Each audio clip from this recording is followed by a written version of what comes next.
Hello दोस्तों, मैं अतुल कुमार मसोतिया और आप देख रहे हैं आपका अपना चैनल एजुकेशन वर्ल्ड एकेडमी यानी ई वर्ल्ड एकेडमी हापुड़ में। एक बार फिर आपका बहुत बहुत स्वागत है, अभिनंदन है।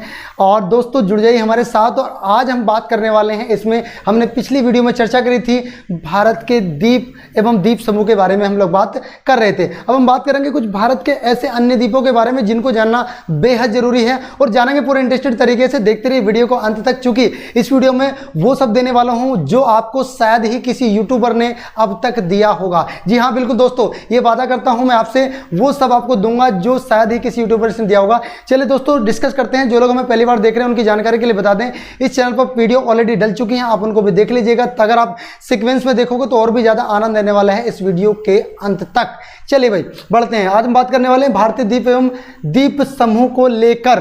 किसको लेकर हम भारतीय द्वीप एवं द्वीप समूह को लेकर बात करें, कुछ अन्य द्वीपों को लेकर हम इसमें चर्चा करने वाले हैं। देखिए दोस्तों, सबसे पहले मैं आपकी जानकारी के लिए कुछ ऐसे तथ्य सामने आपके रख देता हूं जो आपको ये एहसास दिला सके कि हाँ सर, वाकई ही कुछ ना कुछ आप नया करा रहे हो। देखिए यहाँ ये भारत है, ये इंडिया का मैप आपको दिखाई दे रहा है और इंडिया के जस्ट दक्षिण पूर्वी क्षेत्र में जो ये सर्किल आपको हल्का सा दिख रहा होगा, इस सर्किल में ये जो दिख रहा है ये है आपका अंडमान निकोबार द्वीप समूह। कौन सा दोस्तों?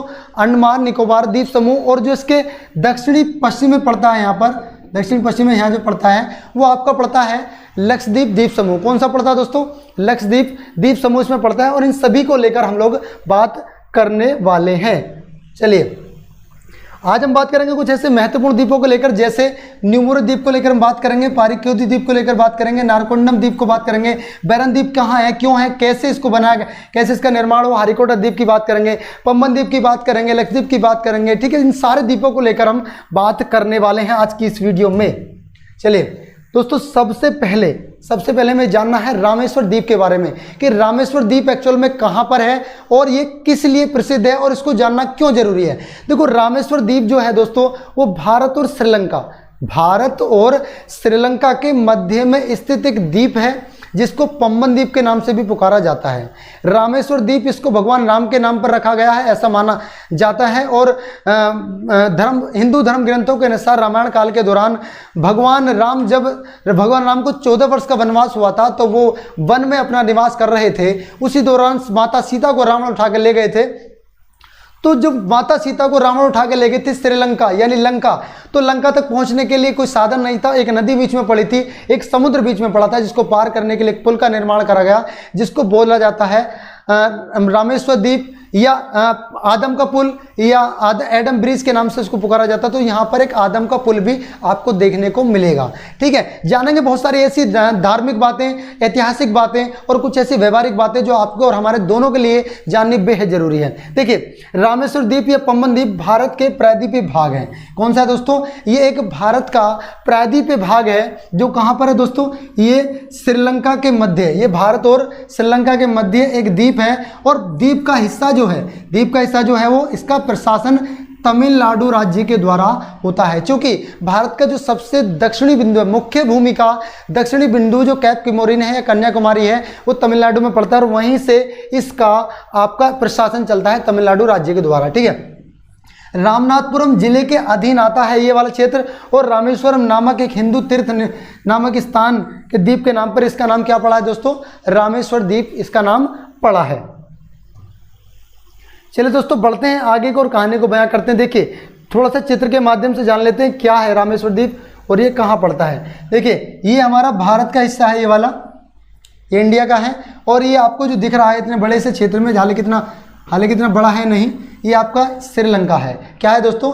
ये श्रीलंका है। और श्रीलंका के जो बीच में हल्की सी पट्टी आपको दिखाई दे रही है, यही है आपकी एडम का पुल या आदम का पुल या ये एडम ब्रिज इसको पुकारा जाता है। यही इस बारे में मैं जानना, यहीं पर पड़ेगा आपका रामेश्वर द्वीप भी यहीं पर पड़ेगा, भारत और श्रीलंका के मध्य।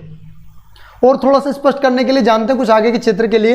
देखिए दोस्तों ये है आपका पंबन, यहाँ से यहाँ तक की जो जगह है ये आपकी पंबन कहलाती है। क्या कहलाती है?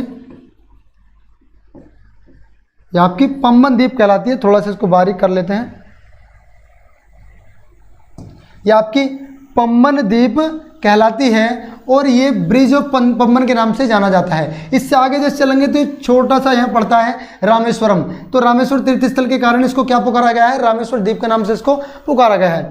आगे जैसे हम चलेंगे तो यहाँ आपको एक फोल्डेड पुल मिलेगा जिसको अंडर कोरल ब्रिज या एदम का पुल यानी आदम का पुल या राम सेतु के नाम से भी इसको जाना जाता है। ठीक है, चलो दोस्तों और हम स्पष्ट करते हैं आप लोगों के सामने, कुछ और बेहतर तरीके से आप लोगों के सामने रखने का प्रयास करते हैं। देखिए, ये मैंने उस समय का पिक्चर आपके सामने लेकर आने का प्रयास करा है, उस समय का जब भगवान राम श्रीलंका नहीं पहुंच पा रहे थे, उनको कोई रास्ता नहीं मिल रहा था।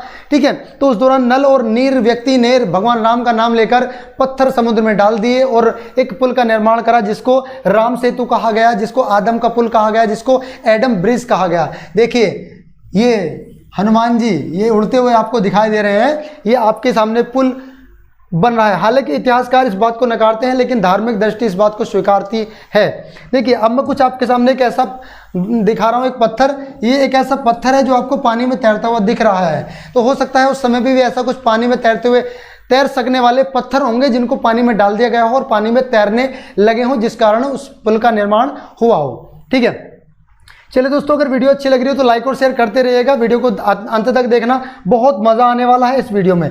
देखिए, पम्बन ब्रिज की बात करें तो ये वाला एक पम्बन ब्रिज है जहां से ट्रेन गुजरती है। ट्रेन भारत से श्रीलंका तक जाती है, श्रीलंका से भारत तक आती है।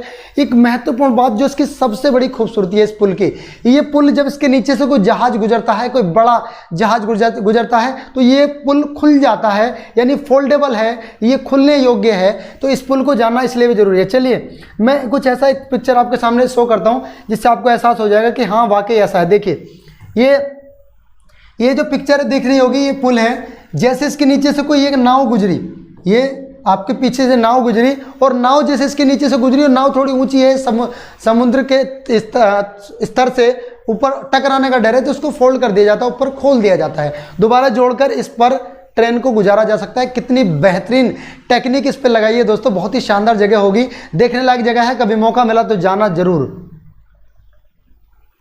चलिए दोस्तों, बात करते हैं श्री हरिकोटा द्वीप के बारे में। तो हरिकोटा द्वीप जहां से दुनिया के जो भारत के सबसे ज़्यादा तेज दिमाग जहां पर देखने को मिलता है, वह अंतरिक्ष की दुनिया में जो लोग जाने का प्रयास करते हैं वो भारत के हरिकोटा द्वीप से करते हैं। तो श्री हरिकोटा भारत के दक्षिणी राज्य आंध्र प्रदेश के तट पर बसा एक द्वीप है जिसको हरिकोटा द्वीप के नाम से पुकारा जाता है। भारत का एकमात्र उपग्रह प्रक्षेपण केंद्र यहीं पर स्थित है जिसको सतीश धवन अंतरिक्ष केंद्र के नाम से जाना जाता है, जिसे भारतीय अंतरिक्ष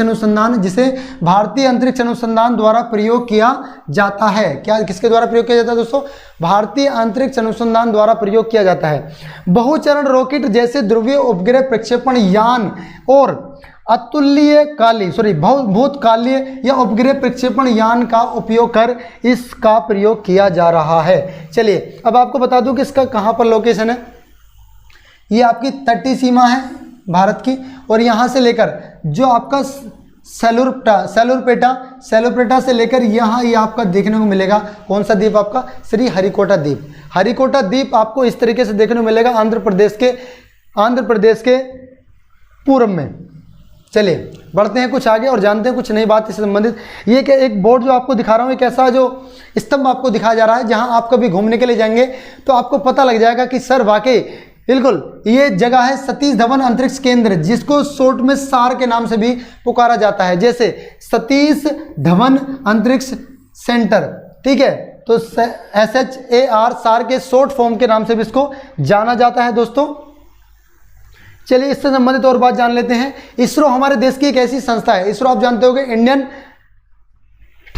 स्पेस ऑफ रिसर्च ऑर्गेनाइजेशन के रूप से जिसको जाना जाता है, जहां देश के सर्वश्रेष्ठ दिमागों का जमणवाड़ा होता है। इसरो के अंतर्गत देश के जो सबसे ज्यादा तेज दिमाग होता है वो यहीं पर कार्यरत होता है, जिसने भारत को दुनिया के अन्य देशों से आंखें मिलाने का आत्मविश्वास दिया है। यानी भारत के इन तेज दिमाग वाले व्यक्तियों ने ऐसा कारनामा करके दिखाया जिसके आधार पर हम दुनिया से आंखें मिलाकर बात कर रहे हैं। अमेरिका जैसे लोगों की मिसाइलें हम छोड़ रहे हैं, उनके रॉकेट हम छोड़ने का काम कर रहे हैं, तो ये हमारे तेज दिमाग वाला काम है। ठीक है, इसरो भारतीय अंतरिक्ष अनुसंधान, हिंदी में बात करें तो भारतीय अंतरिक्ष अनुसंधान की हम लोग बात कर रहे हैं। और हाल ही में अंतरिक्ष में एक 20 भेजकर विश्व रिकॉर्ड बनाया है भारत ने, ठीक है, उसके बाद भी भेजा है, ठीक है। इसरो के फॉर्मेशन में डॉक्टर विक्रम भाई साराभाई की अहम भूमिका रही है और इसकी स्थापना साल 1969 में हुई, साल 1969 में हुई, यानी कह सकते हैं महात्मा गांधी के जन्म के 100 वर्ष बाद इसकी स्थापना हुई। 1869 को उनका जन्म हुआ था। चलिए अब आगे बढ़ते हैं, कुछ जानते हैं आगे की कहानी बहुत बेहतर तरीके से।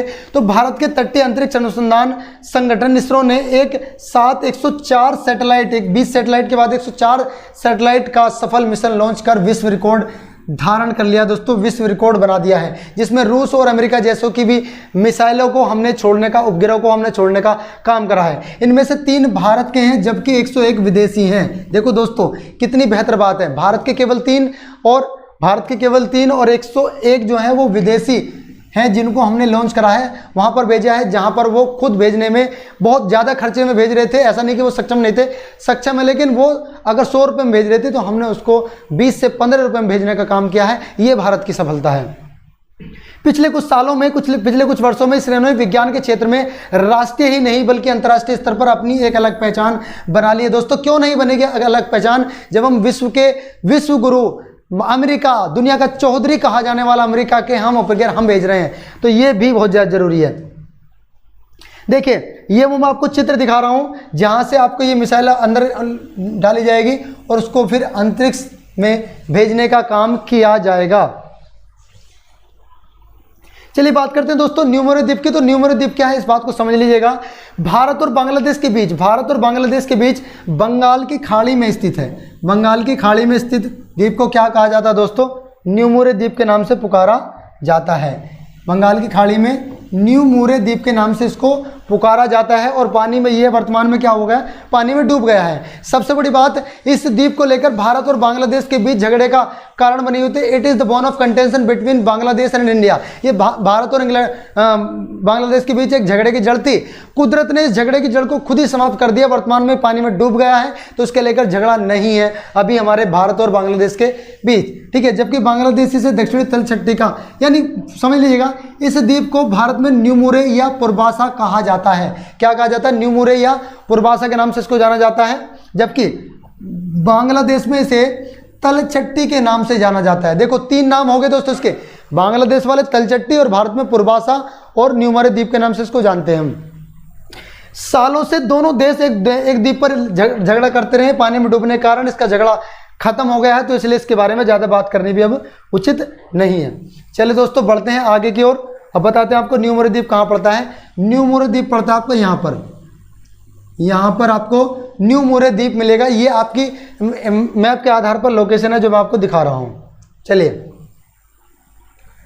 और थोड़ा करीब से देख लीजिएगा। चलिए आगे बढ़ते हैं। नारकोंदम द्वीप, देखो ये नारकोंदम द्वीप क्या है। नारकोंदम द्वीप एक अंडमान सागर में स्थित एक ज्वालामुखी द्वीप है।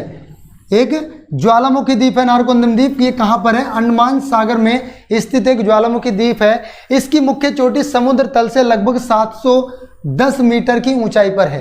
कितने मीटर की ऊंचाई पर दोस्तों, 710 मीटर की ऊंचाई पर है। और इस द्वीप को अंडमान और निकोबार द्वीप समूह का हिस्सा माना जाता है।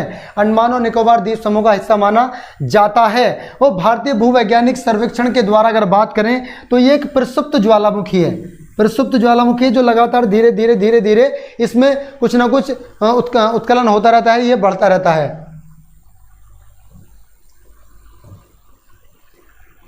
चलिए भी बात करते हैं बैरन द्वीप के बारे में। तो बैरन द्वीप को भी जानना बेहद जरूरी है, इट्स वेरी इंपॉर्टेंट। बैरन द्वीप जो निर्देशांक की बात करें तो 12 डिग्री 16 मिनट नॉर्थ से लेकर 93 डिग्री 51 मिनट ईस्ट के मध्य इसको माना जाता है। और भारत का एकमात्र सक्रिय ज्वालामुखी है। और यह द्वीप लगभग 3 किलोमीटर में को फैला है। यानी इसका अगर क्षेत्रफल की बात करें तो ये 3 किलोमीटर में को फैला है, ठीक है। और यहाँ का ज्वालामुखी 28 मई 2005 को फटा था। कब फटा था दोस्तों, 28 मई 2005 में फटा था। तब से लेकर अब तक इसमें लगातार लावा निकल रहा है, जिस कारण इसको हम एक सक्रिय ज्वालामुखी के तौर पे देखते हैं। और ये एक ऐसा ज्वालामुखी है जो भारत का ही नहीं बल्कि दक्षिणी एशिया का एकमात्र सक्रिय ज्वालामुखी है, ठीक है। ये कहाँ पर पड़ता है, देखिए ये आपका नारकोंडम द्वीप है, ये आपका नारकोंडम द्वीप है और ये बैरन द्वीप है, ये आपका बैरन द्वीप है।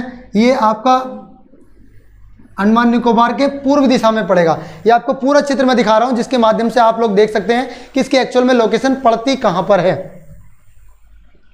चलिए भी देख लेते हैं भारत का इकलौता सक्रिय ज्वालामुखी की बात करें तो भारत का इकलौता सक्रिय ज्वालामुखी जो है ये बैरन द्वीप आपको दिखा दिया मैंने। बैरन द्वीप ये रहा, ओहो पीछे चला गया, देखिए ये बैरन द्वीप है जो लगातार, जिसमें लगातार धुआं निकल रहा है।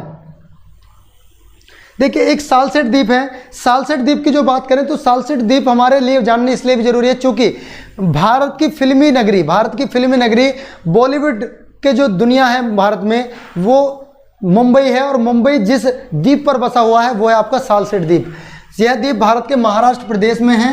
यह द्वीप भारत के महाराष्ट्र प्रदेश में है और पश्चिम तट पर स्थित एक द्वीप है। कहाँ पर स्थित है दोस्तों? एक पश्चिम तट पर स्थित एक द्वीप है। मुंबई महानगर भूतपूर्व जिसको बंबई के नाम से पुकारा जाता था, ठाणे शहर इस द्वीप पर ही स्थित है, इसलिए इस द्वीप को भी जानना बेहद जरूरी है। यह केन्या के मिजुंगो द्वीप, हांगकांग चीन के एपलीचाओ और मालदीव के माली द्वीप के बाद विश्व का 7वां सबसे बड़ा घनी आबादी वाला द्वीप है। 7वां सबसे बड़ा घनी बस्ती वाला या आबादी वाला द्वीप है और 13वां सर्वाधिक जनसंख्या वाला, 13वां सर्वाधिक जनसंख्या वाला और 7वां सबसे बड़ी बस्ती वाला, मतलब आबादी वहां पर ज़्यादा है। जनसंख्या की बात करें तो 13वें स्थान पर और आबादी की बात करें तो 7वें स्थान पर यह विश्व में स्थान अपना रखता है। चलिए भी बढ़ते हैं, थोड़ा देख लेते हैं कहाँ पर है। तो ये आपका जो पड़ता है एरा, ये आपका द्वीप आपको देखने को मिला, ये वाला हिस्सा है जो ये आपका मिनी लैंड है। ये मिनी लैंड के जस्ट आपके पश्चिम में पड़ने को मिलेगा। ये अरबियन सागर है, अरबियन सागर के पूर्व में। ठीक है दोस्तों, तो ये छोटी सी बातें थी जिनको मैं आपके सामने डिस्कस करना चाह रहा था। तो आई होप कि आपको अच्छा लगा होगा। कुछ अन्य द्वीप जो भारत के संदर्भ में जानना बेहद जरूरी थे। उम्मीद कर रहा हूं दोस्तों वीडियो आपको अच्छी लगी हो। वीडियो अगर अच्छी लगी हो तो चैनल को सब्सक्राइब कर लीजिएगा, लाइक कर दीजिएगा वीडियो को, और मिलते हैं अगली वीडियो में ऐसे ही पूरे दमखम के साथ, पिक्चर, कॉन्सेप्ट और मैप के साथ। आप देखते रहेगा हमारा channel education world academy. Thank you so much. जय हिंद, जय भारत, खुदा हाफिज।